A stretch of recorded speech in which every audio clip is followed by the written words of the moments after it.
পৃথিবীর বুকে এমন কিছু বৈরিতা আছে যেগুলো কেবল সীমান্তে সীমাবদ্ধ থাকে না, বরং ছড়িয়ে পড়ে ধর্মের আবেগে, রাজনীতির কূটচালে আর যুদ্ধের ভয়াল গর্জনে। এমনকি থেমে থাকে না সাইবার দুনিয়ার অদৃশ্য নিঃশব্দ লড়াইতেও। এমনই এক ভয়ঙ্কর এবং জটিল শত্রুতা চলছে মধ্যপ্রাচ্যের দুই পরাশক্তি ইরান এবং ইসরায়েলের মধ্যে। এই দ্বন্দ্ব শুধুই দুই দেশের রাজনৈতিক বা সামরিক সংঘাত নয়, বরং এক ভয়াবহ যুদ্ধ, যেখানে জড়িয়ে আছে ধর্মীয় মতাদর্শ, গোপন গোয়েন্দা লড়াই আর পারমাণবিক হামলার হুমকি। ইরান এবং ইসরায়েল কখনো সরাসরি মুখোমুখি লড়াই করে না, তবুও প্রতিটি আঘাত হয় নিখুঁত, নিঃশব্দ এবং ভয়ঙ্করভাবে বিধ্বংসী। কখনো আগুনের শিখা ছড়ায় গাজার সীমান্ত থেকে, আবার কখনো আঘাত নামে সিরিয়ার আকাশপথে। আর এই দ্বন্দ্ব ছড়িয়ে পড়ে লেবানন, ইরাক ও ইয়েমেনের বিশাল অঞ্চল জুড়ে। প্রশ্ন এখন একটাই, এই লুকানো যুদ্ধ কি সত্যিই কখনো থামবে, নাকি ভেঙে যাবে ধৈর্যের বাঁধ আর শুরু হবে এক ভয়াবহ যুদ্ধে? আজ আমরা জানব এই উত্তপ্ত শত্রুতার জন্মকাহিনী, তার রক্তাক্ত ইতিহাস এবং আধুনিক যুদ্ধের ভয়াবহ চিত্র। চলুন আর দেরি না করে ভিডিও শুরু করি।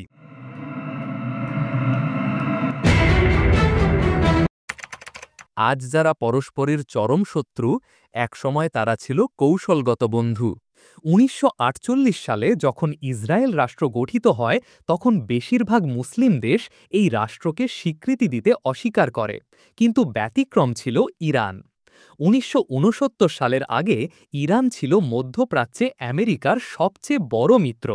ইরানের শাসক শাহ মোহাম্মদ রেজা পেহলভি ছিলেন আধুনিক, পশ্চিমা ঘেঁষা এবং ধর্মনিরপেক্ষ রাজনীতির প্রতীক। এই সময়েই ইসরায়েল ও ইরানের মধ্যে গড়ে ওঠে কৌশলগত সম্পর্ক। দুদেশের মধ্যে ছিল তেল সরবরাহ চুক্তি, গোপন গোয়েন্দা সহযোগিতা এবং অস্ত্র ও প্রযুক্তির বিনিময়। কিন্তু এই দৃশ্যপট বদলে যায় ১৯৭৯ সালে, যখন ইরানের জনগণ স্বৈরশাসন, বৈষম্য এবং পশ্চিমা প্রভাবের বিরুদ্ধে রাস্তায় নামে। এই বিপ্লবের নেতৃত্ব দেন আয়াতুল্লাহ রুহুল্লাহ খোমেইনি। ইসলামী বিপ্লব সংগঠিত হবার ফলে তিনি ফিরিয়ে আনেন ইসলামী আইনের শাসন। এটি ছিল একটি আদর্শগত বিদ্রোহ। নতুন ইসলামী নেতৃত্ব ইসরায়েলকে ঘোষণা করে শয়তানের রাষ্ট্র এবং ইসলামের শত্রু হিসেবে। এরপর থেকেই ইরান ইসরায়েল সম্পর্ক পুরোপুরি ভেঙে পড়ে এবং ইসরায়েলের দূতাবাস বন্ধ করে দেওয়া হয়, তার জায়গায় খুলে দেওয়া হয় ফিলিস্তিনের দূতাবাস। ইরানের নতুন লক্ষ্য হয় ফিলিস্তিনিদের স্বাধীনতা এবং ইসরায়েল বিরোধী প্রতিরোধ। এখান থেকেই শুরু হয় এক নতুন ছায়াযুদ্ধের। এই ছায়াযুদ্ধে ইরান অর্থ, অস্ত্র এবং প্রশিক্ষণ দিয়ে মধ্যপ্রাচ্য জুড়ে গড়ে তোলে নিজস্ব প্রতিরোধ গোষ্ঠী, যাদের মাধ্যমে ইসরায়েলের বিরুদ্ধে লড়াই চালানো সম্ভব হবে, তবে সরাসরি নিজের নাম না জড়িয়ে।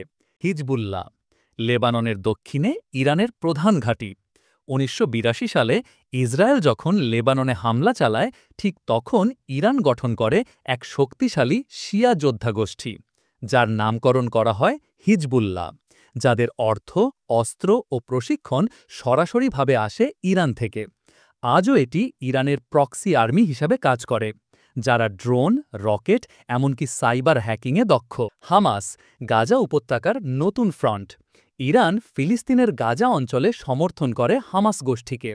যদিও হামাস মূলত সুন্নি, তবুও ইরান ধর্মীয় মতের বাইরে গিয়ে তাদের সমর্থন দেয়, কারণ তাদের লক্ষ্য এক, ইসরায়েলের বিরুদ্ধে প্রতিরোধ গড়ে তোলা।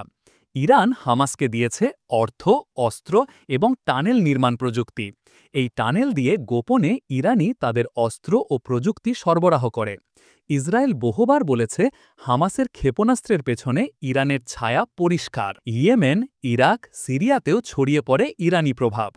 ইরান শুধু হামাস বা হিজবুল্লাহ নিয়েই থেমে থাকেনি, বরং সিরিয়ায় বাশার আল আসাদের সরকারকে সমর্থন দিয়ে ইরাকে গড়ে তোলা হয় শিয়া মিলিশিয়া, এবং ইয়েমেনের হুতি বিদ্রোহীদের পেছনেও থাকে তেহরানের সমর্থন। ইরানের লক্ষ্য ছিল মধ্যপ্রাচ্য জুড়ে একটি শিয়া সিন্ডিকেট তৈরি করা, যার মূল টার্গেট ইসরায়েল। যুদ্ধ মানেই কি ট্যাঙ্ক, ফাইটার জেট আর যুদ্ধের ঘোষণা? না, এই আধুনিক যুগে যুদ্ধ অনেকটাই বদলে গেছে। ইরান ও ইসরায়েলের মধ্যে চলছে ছায়াযুদ্ধ, যেখানে গর্জন নেই, কিন্তু প্রতিটি আঘাত ভীষণই ভয়ঙ্কর।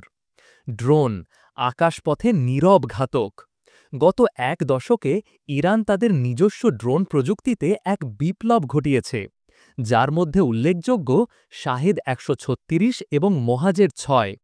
এই দুটি ড্রোন এখন যুদ্ধক্ষেত্রে ভয়ানক অস্ত্রে পরিণত হয়েছে।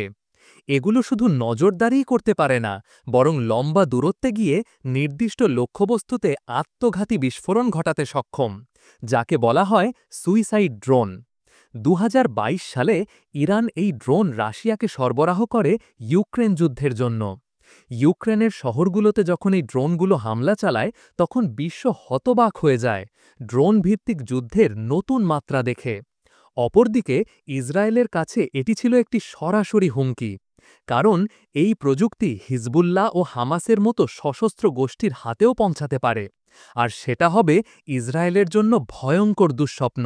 সাইবার যুদ্ধ, এক কথায় অদৃশ্য মিসাইল। ২০১০ সালে পৃথিবী এক নতুন যুদ্ধক্ষেত্রের সাক্ষী হয়। স্টাক্সনেট নামের একটি ডিজিটাল বোমা পাল্টে দেয় যুদ্ধের সংজ্ঞা।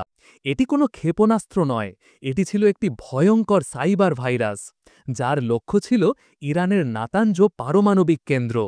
ভাইরাসটি চুপচাপ প্রবেশ করে সেন্ট্রিফিউজগুলোর গতি অস্বাভাবিক করে তোলে, যাতে ভেঙে পড়ে গোটা পারমাণবিক প্রকল্পের গতি।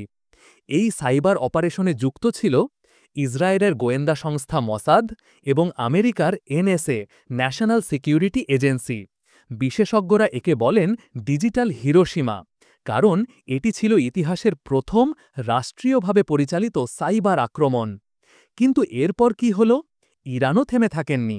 স্টাক্সনেটের ঘা ভুলে তারা ঝাঁপিয়ে পড়ে ডিজিটাল প্রতিশোধের ময়দানে, চালাতে শুরু করে একের পর এক বিধ্বংসী সাইবার আক্রমণ, যেমন ইসরায়েলের পানির সরবরাহে হানা, হাইওয়ে আর ট্রাফিক লাইটে কৃত্রিম বিশৃঙ্খলা, হাসপাতাল, ব্যাংক ও ডেটা সেন্টারে হামলা, এমনকি চাওয়া হয় মুক্তিপণ। এই যুদ্ধ হয় নীরব, কিন্তু ভীষণই ভয়ঙ্কর। এতে বোমার শব্দ নেই, কিন্তু আর্থিক ও মানসিক ক্ষয়ক্ষতি বিপুল। এই যুদ্ধ চলে ল্যাপটপ আর সার্ভারের আড়ালে, যার প্রধান অস্ত্র কিবোর্ড। আজকের দুনিয়ায় যুদ্ধ মানেই শুধু ট্যাঙ্ক নয়, বরং গোপন কোড, কিবোর্ড আর সার্ভার। একটি ক্লিক যা অন্ধকারে নিয়ে যেতে পারে একটি গোটা শহরকে। প্রতিদিন চলছে এই অদৃশ্য লড়াই, যা ভবিষ্যতের জন্য এক ভয়ঙ্কর ছায়া। ইসরায়েল বারবার অভিযুক্ত হয়েছে ইরানের শীর্ষ পরমাণু বিজ্ঞানীদের হত্যা করার জন্য।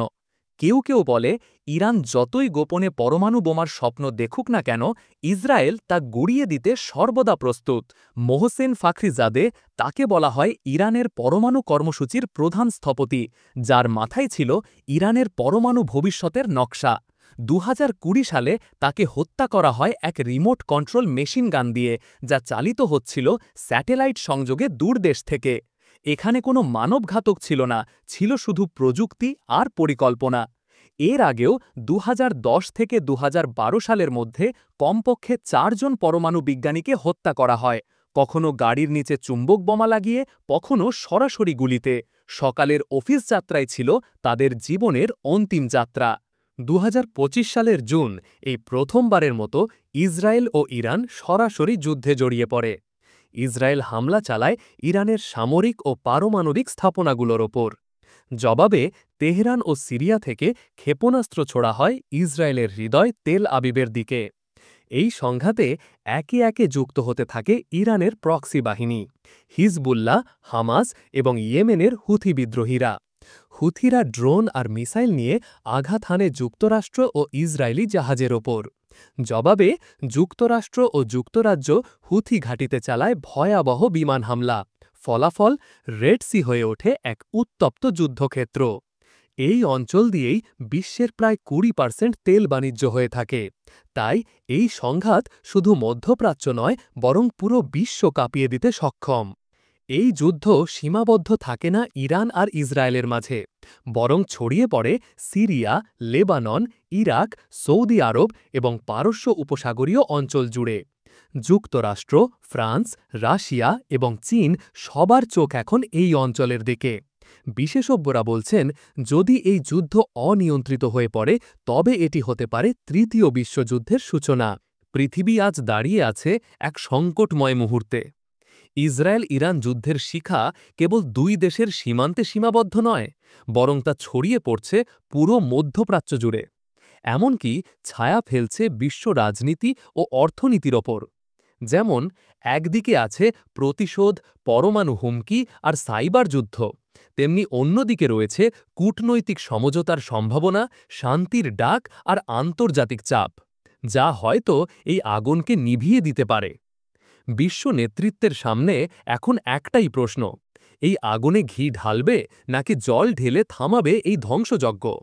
সমঝোতা যদি হয় তবে হয়তো কিছু জীবন বাঁচবে, কিছু শহর রক্ষা পাবে ধ্বংসের হাত থেকে, ফিরবে বিশ্ব অর্থনীতি মন্দা। আর যদি যুদ্ধ জিয়ে থাকে তবে ভবিষ্যৎ আরও অনিশ্চিত হয়ে পড়বে, যার ফলে আরেকটি বিশ্বযুদ্ধের ছায়া ধীরে ধীরে গ্রাস করে নিবে আমাদের সবার চারপাশ। তুমি কি ভাবো, এই উত্তেজনা কোথায় গিয়ে থামবে? কমেন্ট বক্সে জানিয়ে দাও তোমার মতামত।